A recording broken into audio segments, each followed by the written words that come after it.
Some of the greatest teachers of all time taught virtually. Planning for virtual learning environments. Today we're going to talk about that, and there are so many different ways that you can create a virtual learning environment.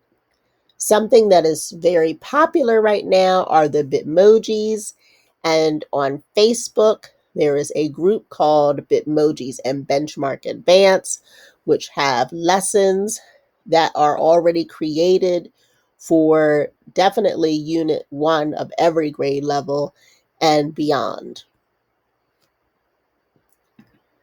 There's another Facebook group called Bitmoji Craze for Educators.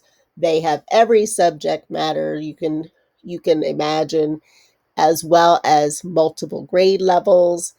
They also have tutorial videos on Facebook, which are very helpful when trying to link your Google Slides into Schoology.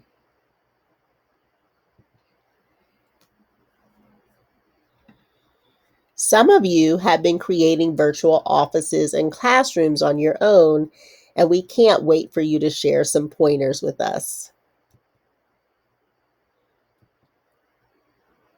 If you fail to plan, you plan to fail. It has been quoted by many famous people, including Benjamin Franklin, as well as actor Denzel Washington. But 9 times out of 10, if you have a plan, you'll have a foundation to work from and be able to adjust.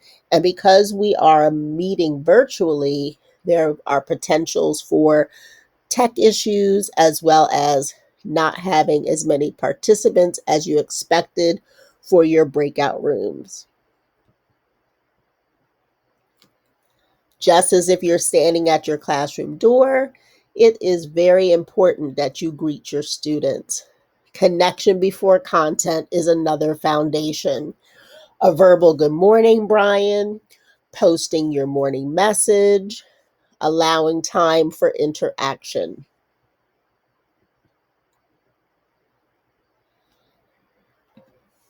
The top is an example of the morning meeting.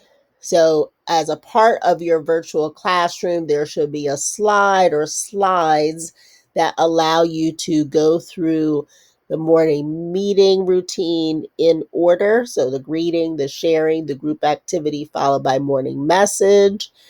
And then that will allow students to have that ebb and flow of energy that order creates. In this part of our slide, we have our calm down corner, which is an expectation for our virtual classrooms as well as our in-person classrooms. Objectives are posted. Our PBS poster as well as our PAS poster are visible for students to see.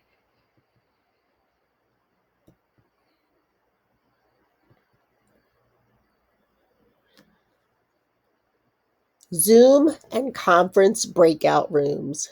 So this is an example of using 4 doors. Some people use windows, some people set it up completely differently.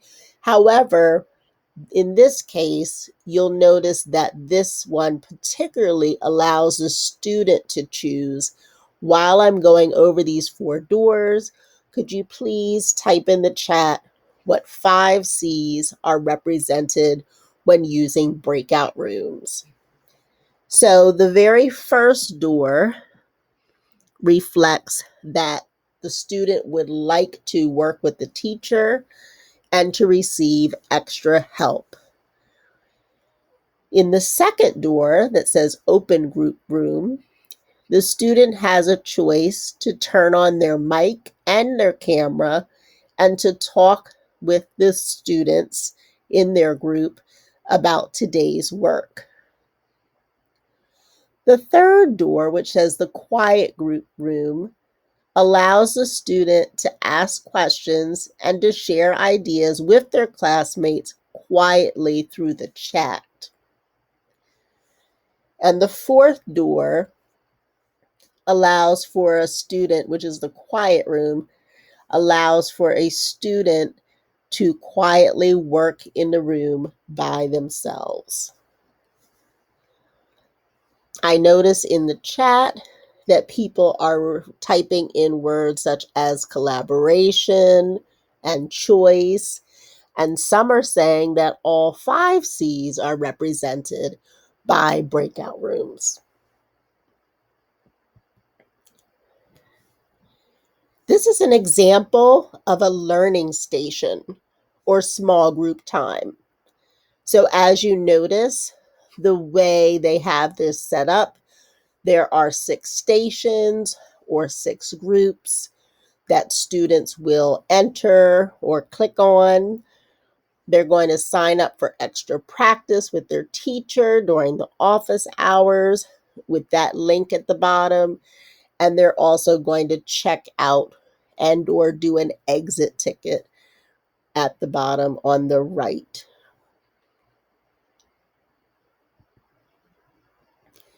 This is an example of a breakout room expectation chart. Because we are a PBS school, we have PBS expectations, but this is an additional set of expectations that you might help to shape the discussion and or conversation you have with your students.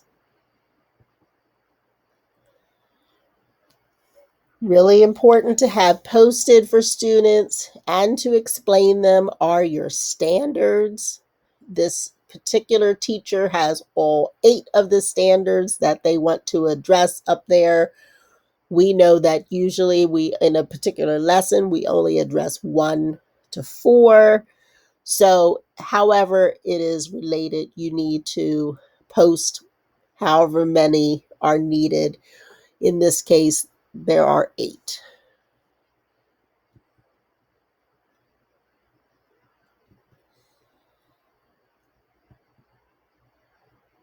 Objectives. So objectives need to be student-friendly I can statements or students will be able to statements. Okay. So the top here is an example of your I cans. They also have their essential question on this one slide and their standards all on one slide. Certainly a choice and option that you can do. In this case, they just have their students will be able to listed. And so these are for older students. And so the students are able to read and understand.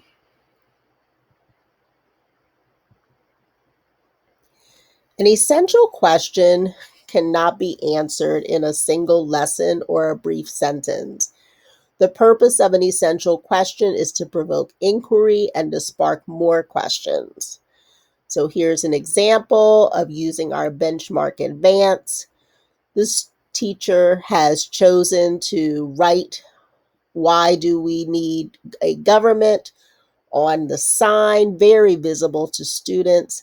She has a voice box above her head that they probably would click, and then they would be able to listen to the essential question and or what she wants to say to prepare them for the slide or the video behind her.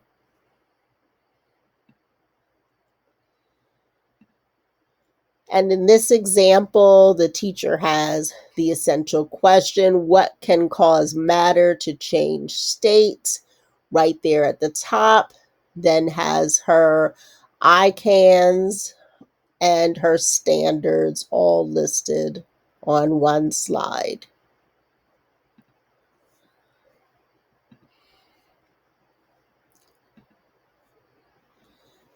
So this particular slide is going to look very overwhelming because if we were in the classroom and when we're virtual, we're still going to need to plan.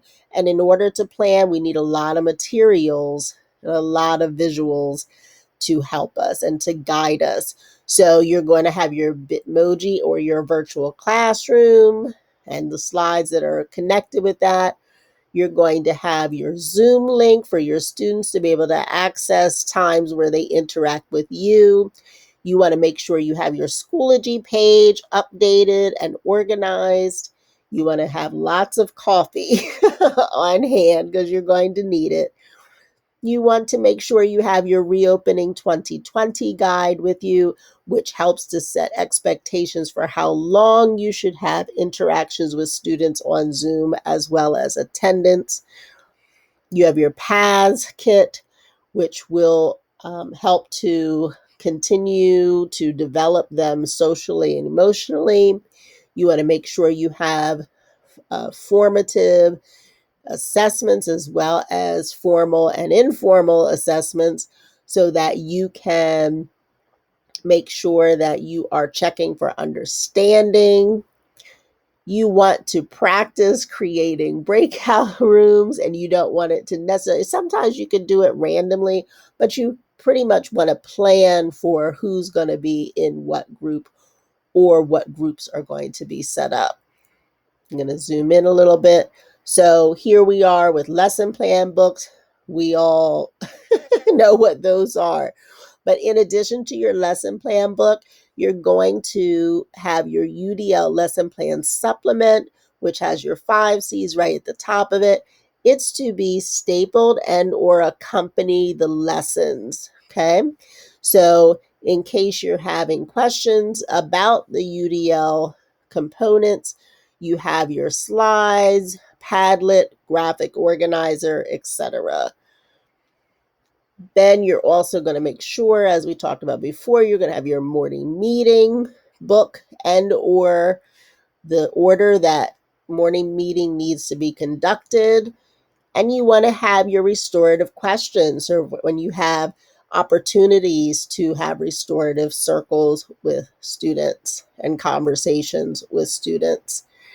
And then after our restorative practices PD, we were given some pandemic possible strategies. So you want to try to remember those so that we can have positive times in these troubling moments. And then up at the top, I posted that you want to have your manipulatives. So even though you're working virtually, your math curriculum has virtual manipulatives that you can use right there on your screen. Or if you need to hold up an actual manipulative for whatever subject area it is you're addressing or an artifact, then have those ready. And then, of course, you want to make sure that you are following a procedure. So just like a book, you want to have a beginning, middle, and end. You want to make sure that the ideas that you're conveying have a natural flow. And that concludes this presentation. However, there are some resources that are available, and they are in the reference section here. So please make sure that you look at any videos that might help you and reach out to me at any time. I'm happy to help.